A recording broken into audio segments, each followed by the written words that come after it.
Hello my dear friends, આજના વિડીયોમાં આપણે નવા અભ્યાસક્રમ આધારિત મોડેલ પેપર 6નો અભ્યાસ કરીશું મિત્રો.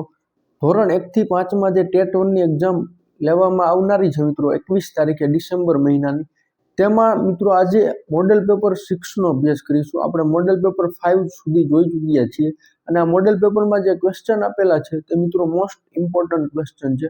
આમાંથી તમને ઘણા બધા ક્વેશ્ચન છે તે ટેટ 1ની એક્ઝામમાં જોવા મળી શકે તેમ છે. તો ટેટ 1 સ્પેશિયલ નવા અભ્યાસક્રમ આધારિત મોડેલ પેપર 6નો મિત્રો આજે આપણે અભ્યાસ કરીશું. એમાં ફર્સ્ટ ક્વેશ્ચન છે, ગુણોત્સવ મૂલ્યાંકનના કેટલા પ્રકાર છે? તો બે પ્રકાર છે, બાહ્ય મૂલ્યાંકન અને આંતરિક મૂલ્યાંકન. ગુણોત્સવ મૂલ્યાંકનના કેટલા પ્રકાર છે? બાહ્ય મૂલ્યાંકન અને આંતરિક મૂલ્યાંકન એમ બે પ્રકાર પડે છે. પછી જે છેલ્લો ગુણોત્સવ ક્યારે થયો? 2018માં, અને મિત્રો 8મો ગુણોત્સવ હતો.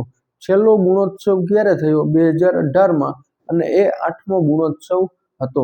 ગુણોત્સવ 2.0 ક્યારે શરૂ થયો? 2019થી. ગુણોત્સવ 2.0 ક્યારે શરૂ થયો? 2019થી. ગુણોત્સવમાં કયો ગ્રેડ મેળવનાર શાળાને પુરસ્કાર મળે છે? તો એ અને A+. મિત્રો આ બધા જ ક્વેશ્ચન છે તે મોસ્ટ ઇમ્પોર્ટન્ટ છે. ગુણોત્સવમાં કયો ગ્રેડ મેળવનાર શાળાને પુરસ્કાર મળે છે? તો A અને A+. આજે આ બંને ગ્રેડ મળ્યો હોય તે શાળાને પુરસ્કાર મળે છે. ગુણોત્સવ મૂલ્યાંકનના કેટલા પ્રકાર છે? તો બે. પહેલું છે બાહ્ય મૂલ્યાંકન અને બીજું છે આંતરિક મૂલ્યાંકન. ના પછી જે છેલ્લો ગુણોત્સવ ક્યારે થયો? 2018માં, અને મિત્રો 8મો ગુણોત્સવ હતો. ખાસ યાદ રાખજો, 2018માં અને 8મો ગુણોત્સવ હતો.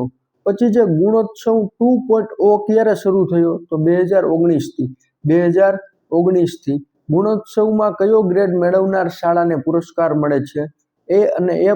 જે શાળાને ગ્રેડ મળે એ શાળાને મિત્રો પુરસ્કાર મળે છે. ગુણોત્સવમાં કયો ગ્રેડ મેળવનાર શાળાને પુરસ્કાર મળે છે? તો A અને A+. આ બંને ગ્રેડ મેળવનાર શાળાને પુરસ્કાર મળે છે. ત્યાર પછી નેક્સ્ટ છે, ગુણોત્સવનો હેતુ શું છે? તો શાળાના શિક્ષણમાં ગુણવત્તા, અભિવૃદ્ધિ, ભૌતિક સુવિધાઓ વધારવી. ગુણોત્સવનો હેતુ શું છે મિત્રો? શાળાના શિક્ષણમાં ગુણવત્તા, અભિવૃદ્ધિ અને ભૌતિક સુવિધાઓ વધારવી એ ગુણોત્સવનો હેતુ છે. પછી જે ગુણોત્સવ અને પ્રવેશ ઉત્સવની પ્રાર્થના કઈ છે? મનુષ્ય તું બડા મહાન હે. ગુણોત્સવ અને પ્રવેશોત્સવની પ્રાર્થના કઈ છે મિત્રો? મનુષ્ય તું બડા મહાન હે. ગુણોત્સવ 2.0 નું બીજું નામ શું છે? સ્કૂલ એક્રેડિટેશન કાર્યક્રમ. ગુણોત્સવ 2.0 નું બીજું નામ શું છે? સ્કૂલ એક્રેડિટેશન કાર્યક્રમ. ગુણોત્સવ 2.0 માટે કઈ સંસ્થા કાર્યરત છે? GSQAC 2010થી. ગુણોત્સવ 2.0 માટે કઈ સંસ્થા કાર્યરત છે? GSQAC અને 2010થી કાર્યરત છે મિત્રો. GSQAC નું પૂરું નામ જણાવો. Gujarat school quality accreditation council. GSQAC નું પૂરું નામ જણાવો. Gujarat school quality accreditation council. ગુણોત્સવનો હેતુ આપણે જોયો મિત્રો. એના પછી જે GSQAC કોના માર્ગદર્શન હેઠળ કાર્ય કરે છે? GSERT ના માર્ગદર્શન હેઠળ મિત્રો કાર્ય કરે છે. GSQAC કોના માર્ગદર્શન હેઠળ કાર્ય કરે છે? GSERT. ગીત અભિનય પદ્ધતિની અસરકારકતા વધારવા શાની જરૂર છે? હાવભાવ. ગીત અભિનય પદ્ધતિની અસરકારકતા વધારવા શાની જરૂર છે મિત્રો? હાવભાવ. તમારા ચહેરાના એક્સપ્રેશન છે એની જરૂર પડે છે. વ્યક્તિના ચારિત્ર્યનું દર્પણ એટલે અભિવ્યક્તિ. વ્યક્તિના ચારિત્ર્યનું દર્પણ એટલે અભિવ્યક્તિ. બાળકની ચિંતન શક્તિના વિકાસ અર્થે શું જરૂરી છે? સર્જનાત્મક લેખન. બાળકની ચિંતન શક્તિના વિકાસ અર્થે શું જરૂરી છે? સર્જનાત્મક લેખન. સર્જનાત્મક લેખન વખતે શિક્ષકે સારા વિષયની પસંદગી કરવી જોઈએ. સર્જનાત્મક લેખન વખતે શિક્ષકે સારા વિષયની પસંદગી કરવી જોઈએ. સર્જનાત્મક લેખન વખતે શિક્ષકે સારા વિષયની પસંદગી કરવી જોઈએ. તો અહીંયા તમને 4 અલગ અલગ ઓપ્શન આપેલા હોય મિત્રો. 3 ઓપ્શન એના જવાબમાં ન આવતા હોય અને આ ઓપ્શન આવતો હોય તો આના જવાબમાં આ આવશે. એના પછીનો ક્વેશ્ચન છે, સર્જનાત્મક લેખનના મુખ્ય પ્રકારો કયા કયા છે? તો નિબંધ લેખન, પત્ર લેખન, વાર્તા લેખન, વિચાર વિસ્તાર અને અહેવાલ લેખન. જેમાં સર્જન કરવાનું મિત્રો. સર્જનાત્મક લેખનના મુખ્ય પ્રકારો કયા? તો નિબંધ લેખન, પત્ર લેખન, વાર્તા લેખન, વિચાર વિસ્તાર અને અહેવાલ લેખન. આ બધામાં મિત્રો તમારે સર્જન કરીને નવા નવા શબ્દોની રચના કરવાની હોય અને નવા નવા વાક્યો તમારી રીતે છે તે બનાવવાના હોય. નિબંધ લેખનના પ્રકાર જણાવો. તો નિબંધ લેખનના અલગ અલગ પ્રકારો છે મિત્રો. કથનાત્મક નિબંધ, આત્મકથાત્મક નિબંધ, વર્ણનાત્મક નિબંધ, ચરિત્રાત્મક નિબંધ અને વિવેચનાત્મક નિબંધ. નિબંધ લેખનના પ્રકાર જણાવો. તો કથનાત્મક નિબંધ, આત્મકથાત્મક નિબંધ, વર્ણનાત્મક નિબંધ, ચરિત્રાત્મક નિબંધ અને વિવેચનાત્મક નિબંધ. આ બધા મિત્રો નિબંધના છે તે પ્રકારો છે. પત્ર લેખનના પ્રકારો કયા કયા છે? તો વ્યવહારિક પત્રો, ધંધાકીય પત્રો અને સરકારી પત્રો. 3 છે મિત્રો. પત્ર લેખનના પ્રકારો કયા કયા છે? વ્યવહારિક પત્રો, ધંધાકીય પત્રો અને સરકારી પત્રો. આ 3 પત્રો છે તે મિત્રો પત્ર લેખનના પ્રકારો છે. વ્યવહારિક, ધંધાકીય અને સરકારી. ગીજુભાઈ બધેકા અને તારાબેન મોડકે આપેલી બાળ સાહિત્યની વ્યાખ્યા કઈ? બાળક માટે લખવું એટલે સહેલું અને જોડાક્ષર ન હોય તેવું લખવું, કંઈક બોધપ્રદ લખવું એવું મનાય છે. ગીજુભાઈ બધેકા અને તારાબેન મોડકે આપેલી બાળ સાહિત્યની વ્યાખ્યા કઈ છે મિત્રો? બાળક માટે લખવું એટલે સહેલું અને જોડાક્ષર ન હોય તેવું લખવું, કંઈક બોધપ્રદ લખવું એવું મનાય છે. આવું છે તે મિત્રો ગીજુભાઈ બધેકા અને તારાબેન મોડકે કહેલું છે. એના પછી છે બાળ સાહિત્યના મહત્વથી બાળકમાં કેવો વિકાસ થાય છે? તો નૈતિક વિકાસ. બાળ સાહિત્યના મહત્વથી બાળકમાં કેવો વિકાસ થાય છે? નૈતિક વિકાસ. માતૃભાષા શિક્ષણ અને અસરકારક બનાવવા શાનો ઉપયોગ થાય છે? સંદર્ભ ગ્રંથો.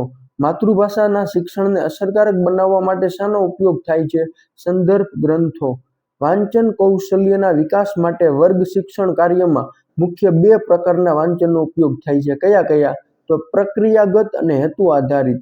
વાંચન કૌશલ્યના વિકાસ માટે વર્ગ શિક્ષણ કાર્યમાં મુખ્ય 2 પ્રકારના વાંચનનો ઉપયોગ થાય છે. પ્રક્રિયાગત અને હેતુ આધારિત. વૃદ્ધિ એટલે શરીરના કદ, આકાર અને બંધારણમાં થતા ફેરફારો. આ વ્યાખ્યા કોણે આપી? ક્રો અને ક્રો. વૃદ્ધિ એટલે શરીરના કદ, આકાર અને બંધારણમાં થતા ફેરફારો. આ વ્યાખ્યા કોણે આપી છે મિત્રો? ક્રો અને ક્રો.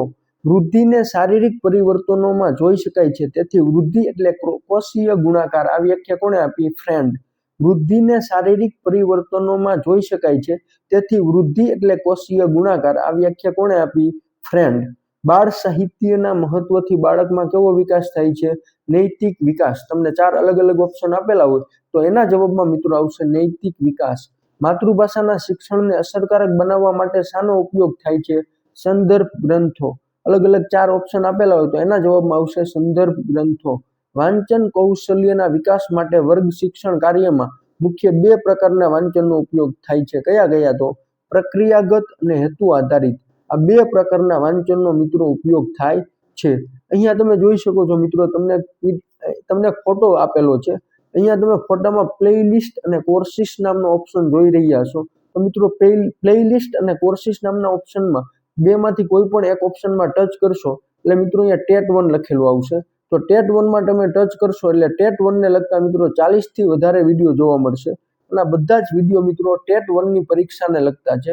આમાંથી ઘણા બધા જે ક્વેશ્ચન છે તે ટેટ 1 ની એક્ઝામમાં આવવાની શક્યતા રહેલી છે. આ બધા જ વિડીયોમાં મિત્રો ગુજરાતી વિષયનું પદ્ધતિશાસ્ત્ર અને વિષય વસ્તુ, પર્યાવરણ હોય, અંગ્રેજી હોય કે ગમે તે વિષય મિત્રો, ગણિત હોય, બધા જ વિષયનું વિષય વસ્તુ અને પદ્ધતિશાસ્ત્રના વિડીયો હું મૂકી ચૂક્યો છું. એના સિવાય મનોવિજ્ઞાનને લગતા ઘણા બધા વિડીયો મેં મૂકેલા છે.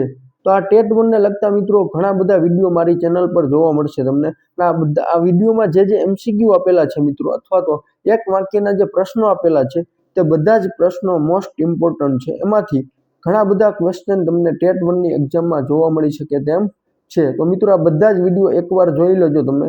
જો એકવાર ન સમજાય તો બીજી વાર જોઈ લેજો અને તમારા મિત્રોને પણ આ વિડીયો શેર કરજો, જેથી તેઓ પણ આ વિડીયોનો લાભ લઈ શકે. આના સિવાય મિત્રો સ્પોકન ઇંગ્લિશ કોર્સ છે, એના 200 થી વધારે વિડીયો તમને મારી ચેનલ પર જોવા મળશે.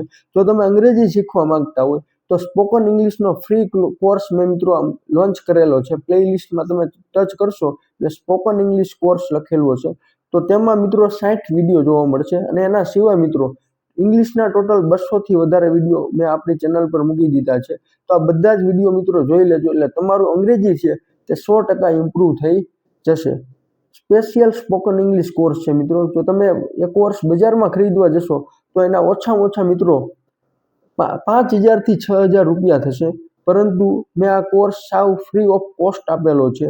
તો મિત્રો, તમારા કોઈ ફ્રેન્ડ અંગ્રેજી શીખવા માંગતો હોય અથવા તો રિલેટિવ્સમાં કોઈ અંગ્રેજી શીખવા માંગતા હોય તો તમે આ ચેનલ છે તે તમારા રિલેટિવ્સ અથવા તો ફ્રેન્ડ્સ સર્કલમાં છે તે શેર કરી શકો છો, જેથી બીજા લોકો પણ આ વિડીયોનો લાભ લઈ શકે.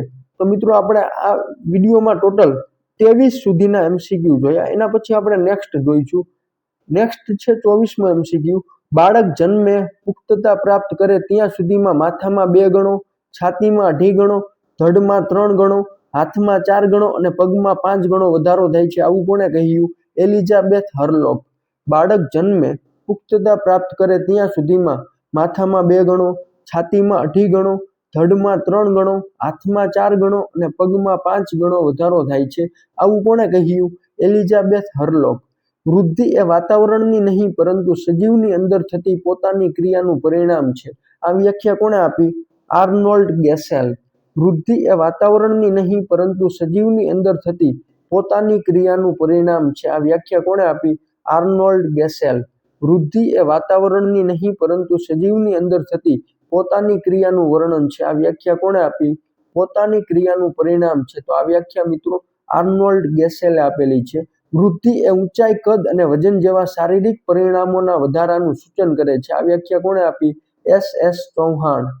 વૃદ્ધિ શબ્દનો ઉપયોગ સ્પષ્ટ રીતે માપન યોગ્ય પરિવર્તનો માટે થાય છે. આ વ્યાખ્યા કોણે આપી? S. દંડપાની. એના પછી નેક્સ્ટ છે વિકાસની પ્રક્રિયા ક્રમિક અને સતત ચાલતી પ્રક્રિયા છે. આવું કોણે કહ્યું? સ્કિનરે. વિકાસની પ્રક્રિયા ક્રમિક અને સતત ચાલતી પ્રક્રિયા છે. આ વ્યાખ્યા કોણે આપી? સ્કિનર. સમગ્ર દેહતંત્રમાં થતા ફેરફારને વિકાસ કહે છે. આવું કોણે કહ્યું? ક્રો અને ક્રો. સમગ્ર દેહતંત્રમાં થતા ફેરફારને વિકાસ કહે છે. આવું કોણે કહ્યું? ક્રો અને ક્રો. વિકાસ આંતરિક અને બાહ્ય પરિબળોથી વ્યક્તિમાં આવનાર પરિવર્તન છે. આવું કોણે કહ્યું? મુનરો. વિકાસ આંતરિક અને બાહ્ય પરિબળોથી વ્યક્તિમાં આવનાર પરિવર્તન છે. આવું કોણે કહ્યું? મુનરો. વિકાસ એ ગુણાત્મક ફેરફાર છે. પરિપક્વતાના લક્ષ્ય તરફ લઈ જતા ક્રમબદ્ધ અને પ્રગતિશીલ ફેરફાર એટલે વિકાસ. આવું કોણે કહ્યું? એલિઝાબેથ હરલોક. એલિઝાબેથ હરલોકે આવું કહ્યું મિત્રો. માત્ર શરીરના કદ, વજન અને આકારનો વધારો એટલે શું થાય? વૃદ્ધિ. માત્ર શરીરનું કદ વધતું હોય, વજન વધતું હોય અને આકારમાં છે તે ફેરફાર થતો હોય તો તેને શું કહેવાય મિત્રો? વૃદ્ધિ કહેવાય. વિકાસ એ ગુણાત્મક ફેરફાર છે. પરિપક્વતાના લક્ષ્ય તરફ લઈ જતા ક્રમબદ્ધ અને પ્રગતિશીલ ફેરફાર એટલે વિકાસ. આ વ્યાખ્યા કોણે આપી? એલિઝાબેથ હરલોક. વિકાસની પ્રક્રિયા ક્રમિક અને સતત ચાલતી પ્રક્રિયા છે. આવું કોણે કહ્યું મિત્રો? સ્કિનર. આ બધી જ ડેફિનેશન મિત્રો ખાસ યાદ રાખી લેજો. આમાંથી તમને ઓછામાં ઓછા 2 માર્ક્સનું તો છે તે પૂછવામાં આવશે જ. એના પછી જે સર્વાંગી પ્રગતિ, વર્તન અને ગુણોમાં ફેરફાર એટલે શું થાય? વિકાસ. સર્વ અંગમાં પ્રગતિ થાય, વર્તન અને ગુણોમાં ફેરફાર એટલે શું થાય? વિકાસ. જીવન પ્રણાલીની વિવિધ અંગ ઉપાંગોનો સંપૂર્ણ વિકાસ થવાની કુદરતી પ્રક્રિયાને શું કહેવાય? પરિપક્વતા. જીવન પ્રણાલીની વિવિધ અંગ ઉપાંગોનો સંપૂર્ણ વિકાસ થવાની કુદરતી પ્રક્રિયાને શું કહેવાય? પરિપક્વતા. કઈ અવસ્થાને જીવનની વસંત તરીકે ઓળખવામાં આવે છે? તરુણાવસ્થા. આ ક્વેશ્ચન મિત્રો કદાચ પૂછાઈ ગયેલો છે એક્ઝામમાં, ટેટની એક્ઝામમાં. કઈ અવસ્થાને જીવનની વસંત તરીકે ઓળખવામાં આવે છે? તરુણાવસ્થા. માનવીની સંપૂર્ણ વ્યક્તિમત્તાનું પ્રગટીકરણ એટલે કેળવણી. આ વ્યાખ્યા કોણે આપી? સ્વામી વિવેકાનંદ. માનવીની સંપૂર્ણ વ્યક્તિમત્તાનું પ્રગટીકરણ એટલે કેળવણી. આ વ્યાખ્યા કોણે આપી? સ્વામી વિવેકાનંદ. બાળ વિકાસ અને શિક્ષણના સિદ્ધાંતો સૌ પ્રથમ કોણે આપ્યા? Madam Maria Montessori. બાળ વિકાસ અને શિક્ષણના સિદ્ધાંતો સૌ પ્રથમ કોણે આપ્યા? Madam Maria Montessori. સર્વાંગી પ્રગતિ, વર્તન અને ગુણોમાં થતો ફેરફાર એટલે શું થાય? વિકાસ. અલગ અલગ 4 ઓપ્શન આપેલા હોય, વિકાસ, વૃદ્ધિ અને બીજા 2 હોય તો એના જવાબમાં આવશે વિકાસ. જીવન પ્રણાલીની વિવિધ અંગ ઉપાંગોનો સંપૂર્ણ વિકાસ થવાની કુદરતી પ્રક્રિયા એટલે પરિપક્વતા. કઈ અવસ્થાને જીવનની વસંત તરીકે ઓળખવામાં આવે છે? તરુણાવસ્થા. તરુણાવસ્થાને મિત્રો જીવનની વસંત તરીકે ઓળખવામાં આવે છે. અને આ બધી જ અવસ્થાનો સમયગાળો શું છે મિત્રો એ પણ જોઈ લેજો. એમાંથી પણ એક પ્રશ્ન પૂછાવાની શક્યતા રહેલી છે. માનવીની સંપૂર્ણ વ્યક્તિમત્તાનું પ્રગટીકરણ એટલે કેળવણી. આવું કોણે કહ્યું? સ્વામી વિવેકાનંદ. ખાસ યાદ રાખજો, સ્વામી વિવેકાનંદ. આ પણ ક્વેશ્ચન ટેટની એક્ઝામમાં પૂછાઈ ગયેલો છે. બાળ વિકાસ અને શિક્ષણના સિદ્ધાંતો સૌપ્રથમ કોણે આપ્યા? Madam Maria Montessori. ના પછી જે 38મો ક્વેશ્ચન, દ્વિઘાતકીય સિદ્ધાંત કોણે આપ્યો? સ્પીયરમેન. દ્વિઘાતકીય સિદ્ધાંત કોણે આપ્યો? સ્પીયરમેન. બહુવિધ બુદ્ધિનો સિદ્ધાંત કોણે આપ્યો? ગાર્ડનરે. આ બધા સિદ્ધાંત કોણે આપ્યા એ યાદ રાખી લેજો. બહુવિધ બુદ્ધિનો સિદ્ધાંત કોણે આપ્યો? ગાર્ડનરે. પાસ સિદ્ધાંત કોણે આપ્યો? જેપી દાસ. પાસનો સિદ્ધાંત કોણે આપ્યો? જેપી દાસ. પાસ ઉપરથી જેપી દાસ યાદ રાખવાનો, ઈઝી છે, યાદ રહી જશે. બહુ અવયવી સિદ્ધાંત કોણે આપ્યો? થર્સ્ટને. બહુ અવયવી સિદ્ધાંત કોણે આપ્યો? થર્સ્ટને. ત્રિપરિમાણ દર્શક બુદ્ધિનો સિદ્ધાંત કોણે આપ્યો? ગિલફર્ડ. ત્રિપરિમાણ દર્શક બુદ્ધિનો સિદ્ધાંત કોણે આપ્યો? ગિલફર્ડ. સ્ટેનફોર્ડ બીને બુદ્ધિ કસોટી અંગ્રેજી ભાષામાં સૌપ્રથમ કોણે રજૂ કરી હતી? ટર્મને. સ્ટેનફોર્ડ બીને જે બુદ્ધિ કસોટી છે મિત્રો, એ સૌપ્રથમ અંગ્રેજી ભાષામાં કોણે રજૂ કરી હતી? ટર્મન. દ્વિઘાતકીય સિદ્ધાંત કોણે આપ્યો? સ્પીયરમેન. દ્વિઘાતકીય સિદ્ધાંત કોણે આપ્યો? સ્પીયરમેન. આદર્શવાદના પિતા તરીકે કોણ ઓળખાય છે? પ્લેટો. આદર્શવાદના પિતા તરીકે કોણ ઓળખાય છે? પ્લેટો. આદર્શવાદના પિતા તરીકે કોણ ઓળખાય છે? પ્લેટો. વ્યવહારવાદની શિક્ષણ જગતને ઉત્તમ ભેટ એટલે કઈ પદ્ધતિ? તો પ્રોજેક્ટ પદ્ધતિ. વ્યવહારવાદની શિક્ષણ જગતને ઉત્તમ ભેટ એટલે કઈ પદ્ધતિ? પ્રોજેક્ટ પદ્ધતિ. GCERT નું કાર્ય શું છે? તો તાલીમ આપવી, પાઠ્યપુસ્તક તૈયાર કરવા અને અભ્યાસ ઘડતર. GCERT નું કાર્ય શું છે મિત્રો? તાલીમ આપવી, પાઠ્યપુસ્તક તૈયાર કરવા અને અભ્યાસ ઘડતર. આ GCERT નું મિત્રો મુખ્ય કાર્ય છે. તાલીમ આપવી, પાઠ્યપુસ્તક તૈયાર કરવા અને અભ્યાસ ઘડતર. આ ક્વેશ્ચન મિત્રો તમને આવડવો જ જોઈએ. ધોરણ 1 થી 8 નો અભ્યાસક્રમ કોણ બનાવે છે? તો GCERT મિત્રો. આ પણ ક્વેશ્ચન પૂછાવાની શક્યતા છે. તમને ખબર હોવી પડે, ટેટ 1 ની એક્ઝામ આપતા હોય એટલે કે ધોરણ 1 થી 8 નો અભ્યાસક્રમ કોણ બનાવે છે? તો GCERT. શિક્ષણમાં ઓનલાઈન એડમિશન મેનેજમેન્ટ કરતું પોર્ટલ કયું છે? સમર્થ પોર્ટલ. મિત્રો અહીંયા તમે જોઈ શકો છો, તમને ફોટો આપેલો છે, આપણે અગાઉ જોયું એ પ્રમાણે. મિત્રો અહીંયા તમને ફોટોમાં પ્લેલિસ્ટ અને કોર્સિસ દેખાશે. તો પ્લેલિસ્ટ અથવા તો કોર્સિસ બેમાંથી કોઈ પણમાં તમે ટચ કરશો એટલે ટેટ 1 લખેલું આવશે. તો ટેટ 1 માં મિત્રો 40 થી વધારે વિડીયો મૂકી ચૂક્યો છું ટેટ 1 ની એક્ઝામને લગતા. અને આ 6થું મોડેલ પેપર છે મિત્રો. મોડેલ પેપર 1, 2, 3, 4 અને 5 આ બધા જ મોડેલ પેપરમાં જે ક્વેશ્ચન આપેલા છે તે મોસ્ટ ઇમ્પોર્ટન્ટ છે. અને તેમાંથી મિત્રો તમને ઘણા બધા ક્વેશ્ચન છે તે ટેટ 1 ની એક્ઝામમાં જોવા મળશે. તો આ બધા જ વિડીયો મિત્રો એકવાર ખાસ કરીને જોઈ લેજો, જે તમને ટેટ 1 ની એક્ઝામ ક્રેક કરવામાં ખૂબ જ મદદરૂપ થશે. નેક્સ્ટ ક્વેશ્ચન છે, શિક્ષકો અને વિદ્યાર્થીઓ માટે ઈ લર્નિંગ પ્લેટફોર્મ કયું છે? દીક્ષા. શિક્ષકો અને વિદ્યાર્થીઓ માટે ઈ લર્નિંગ પ્લેટફોર્મ કયું છે? દીક્ષા. ઈ લર્નિંગ એટલે ઇલેક્ટ્રોનિક લર્નિંગ મિત્રો. ઈ લર્નિંગ પ્લેટફોર્મ કયું છે? દીક્ષા. સ્ટેમ લેબનું પૂરું નામ જણાવો. Science, technology, engineering and mathematics. સ્ટેમનું પૂરું નામ શું છે મિત્રો? Science, technology, engineering and mathematics lab. ATL નું પૂરું નામ જણાવો. Atal thinking lab. ATL નું પૂરું નામ જણાવો. Atal thinking lab. એટલે અટલ, ટી એટલે થિંકિંગ અને એલ એટલે લેબ. શિક્ષક તાલીમ કરતા સંસ્થાઓને માન્યતા કઈ સંસ્થા આપે છે? NCTE. શિક્ષક તાલીમ કરતા સંસ્થાઓને માન્યતા કઈ સંસ્થા આપે છે? NCTE. શિક્ષક તાલીમ કરતા સંસ્થાઓને માન્યતા કઈ સંસ્થા આપે છે? NCTE. મૂલ્યાંકન અને ડેટા દ્વારા શિક્ષણમાં સુધારણાનું કાર્ય કોનું છે? તો વિદ્યા સમીક્ષા કેન્દ્ર, VSK મિત્રો. વિદ્યા સમીક્ષા કેન્દ્રને ટૂંકમાં કહેવાય VSK. પછી છે 54મો ક્વેશ્ચન, SSA હેઠળ શાળાઓ માટે અનુદાન કેવી રીતે વિતરણ થાય છે? તો વિદ્યાર્થીઓની સંખ્યા મુજબ. SSA એટલે સર્વ શિક્ષા અભિયાન પણ થાય મિત્રો. તો SSA હેઠળ શાળાઓ માટે અનુદાન કેવી રીતે વિતરણ થાય છે? વિદ્યાર્થીઓની સંખ્યા મુજબ. વિદ્યાર્થીઓની સંખ્યા મુજબ. કઈ કઈ યોજના સ્કૂલ ઇન્ફ્રાસ્ટ્રક્ચર સુધારવા માટે ખાસ છે? તો સમગ્ર શિક્ષા. કઈ કઈ યોજના સ્કૂલ ઇન્ફ્રાસ્ટ્રક્ચર સુધારવા માટે ખાસ છે? સમગ્ર શિક્ષા. પછી છે અપારનું પૂરું નામ જણાવો. આ મોસ્ટ આઈએમપી મિત્રો. Automated permanent academic account registry. અપારનું પૂરું નામ શું છે? Automated permanent academic account registry. APAAR કેટલા આંકડાનો હોય છે? તો 12 આંકડાનો. અપાર છે તે મિત્રો કેટલા આંકડાનો હોય છે? 12 આંકડાનો. અપાર આઈડી છે તે કેટલા આંકડાની હોય છે? તો 12 આંકડાની. અપાર આઈડી નું સૂત્ર શું છે? One nation one student ID, એટલે કે આખા ઇન્ડિયામાં જેટલા વિદ્યાર્થીઓ છે તે બધાનું એક જ ID, one student ID, one nation one student ID. APAAR આઈડીનું સૂત્ર છે મિત્રો one nation one student ID. અપારનું પૂરું નામ ખાસ યાદ રાખી લેજો, automated permanent academic account registry. APAAR કેટલા આંકડાનો હોય છે? તો 12 આંકડાનો. અપાર છે તે મિત્રો 12 આંકડાનો હોય છે. અપાર આઈડીનું સૂત્ર આપણે જોયું one nation one student ID. APAAR આઈડીનું સૂત્ર મિત્રો આ પણ ખાસ યાદ રાખી લેજો. અપારને લગતા બધા પ્રશ્નો યાદ રાખી લેજો. આ ચર્ચામાં રહેલો મુદ્દો હતો એટલે આમાંથી પણ તમને પૂછવાની શક્યતા છે. આમ જોઈએ તો આ બધા જ ક્વેશ્ચન મિત્રો મોસ્ટ આઈએમપી છે. મોડેલ પેપર ખાસ કરીને જોઈ લેજો. એના પછી જે અપાર આઈડીનું સૂત્ર આપણે જોયું, અપાર કોના દ્વારા લાવવામાં આવ્યું છે? તો શિક્ષા મંત્રાલય દ્વારા. અપાર કોના દ્વારા લાવવામાં આવ્યું છે? શિક્ષા મંત્રાલય દ્વારા. વન નેશન વન ચેનલ કઈ છે? સ્વયંપ્રભા. વન નેશન વન ચેનલ કઈ છે? સ્વયંપ્રભા. તો મિત્રો મોડેલ પેપર 6માં આપણે 60 સુધીના ક્વેશ્ચન જોયા. આ બધા જ ક્વેશ્ચન મિત્રો મોસ્ટ ઇમ્પોર્ટન્ટ છે.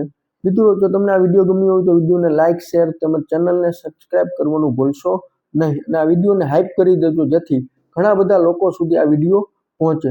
તો મિત્રો હજુ પણ તમે મારી ચેનલને સબસ્ક્રાઇબ ન કરી હોય તો કરી લેજો જેથી મને અવનવા વિડીયો બનાવવાની છે તે પ્રેરણા મળી રહે.